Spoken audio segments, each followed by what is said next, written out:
Break के बाद आपका स्वागत है। कैसी मजबूरी, समय से पहले यात्रा पूरी। देश में अप्रैल मई माह में लोकसभा चुनाव होने की संभावना है। इन चुनावों से पहले सियासी दलों ने अपनी रणनीति बनानी शुरू कर दी है। चुनाव की तारीखों की घोषणा से पहले कई दल उम्मीदवारों के नाम पर विस्तार से चर्चा भी कर रहे हैं। फिलहाल कांग्रेस की बात करें तो राहुल गांधी के नेतृत्व में भारत जोड़ो न्याय यात्रा जारी है। इस बार यात्रा मिजोरम से शुरू हुई थी और इससे मुंबई में खत्म होना है। वहीं अब इस यात्रा की प्लानिंग से पहले एक हफ्ते पहले ही समाप्त कर दिया जाएगा और इसकी संभावनाएं भी जताई जा रही है। हम ऐसा क्यों कह रहे हैं, देखिए इस रिपोर्ट में। कैसी मजबूरी, समय से पहले यात्रा पूरी। राहुल की न्याय यात्रा एक हफ्ते पहले खत्म होगी।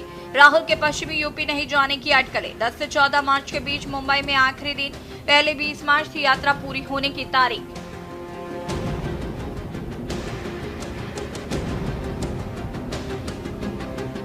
ऐसी चर्चा है कि कांग्रेस सांसद राहुल गांधी की भारत जोड़ो न्याय यात्रा का शेड्यूल बदल गया है। उत्तर प्रदेश में राहुल अब कम दिन रुकने वाले हैं। इससे न्याय यात्रा अपने निर्धारित समय से एक हफ्ते पहले खत्म हो सकती है। बता दें कि बीते माह 14 जनवरी से शुरू भारत जोड़ो न्याय यात्रा को 20 मार्च को मुंबई में समाप्त होना था। हालांकि अब माना जा रहा है कि यात्रा अब समय से पहले ही खत्म हो सकती है।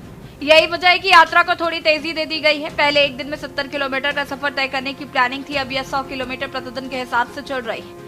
आपको बता दें कि यात्रा इस हफ्ते यूपी में एंट्री लेने वाली है। ये लोकसभा चुनाव के मद्देनजर एक महत्वपूर्ण राज्य है। अब यहाँ पर यात्रा 11 दिन की बजाय 6 से 7 दिन के अंदर ही खत्म हो जाएगी। यूपी में यात्रा 28 लोकसभा क्षेत्रों से होकर गुजरनी थी। पीएम मोदी की सीट वाराणसी, रायबरेली, अमेठी, इलाहाबाद, फूलपुर और लखनऊ में भी शामिल है। इसके मुख्य रास्ते में चंदौली, वाराणसी, जौनपुर, इलाहाबाद, भदोही, प्रतापगढ़, अमेठी, रायबरेली, लखनऊ, हरदोई, सीतापुर, बरेली, मुरादाबाद, रामपुर, संभल, अमरोहा, अलीगढ़, बदायूं, बुलंदशहर और आगरा जैसे क्षेत्र शामिल थे।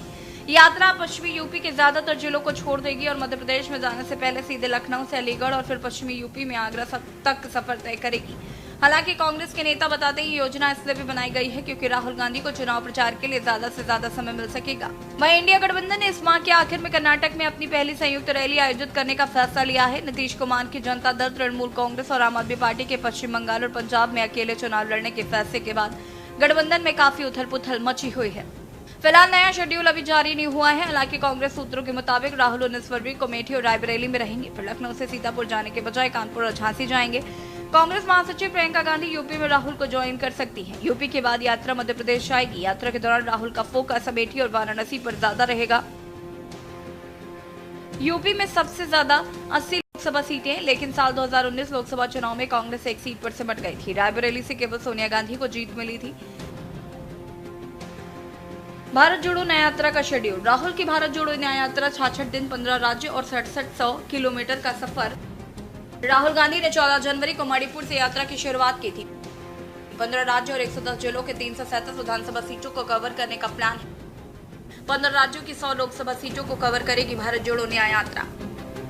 बता दें कि भारत जोड़ो न्याय यात्रा मणिपुर में एक दिन रुकी थी। इसके बाद यात्रा नागालैंड गई और दोनों दिनों में 257 किलोमीटर और 5 जिलों को कवर किया। न्याय यात्रा के शुरुआती 8 दिनों में राहुल ने असम में 833 किलोमीटर और 17 जिलों का सफर किया। इसके बाद यात्रा एक दिन के लिए पश्चिम बंगाल गई। बता दें कि राहुल 25 जनवरी को असम से बंगाल पहुंचे थे। यहाँ 29 जनवरी को न्याय यात्रा बंगाल से बिहार में दाखिल हुई। इसके बाद 31 जनवरी को न्याय यात्रा वापस बंगाल पहुंची। बाद में झारखंड में यात्रा 8 दिन में 804 किलोमीटर और 13 जिलों को कवर किया। ओडिशा में न्याय यात्रा 4 दिन में 341 किलोमीटर और 4 जिलों में गई। फिलहाल राहुल छत्तीसगढ़ में है। यहाँ न्याय यात्रा 5 दिन में 536 किलोमीटर और 7 जिलों को कवर करेगी। Special desk news India.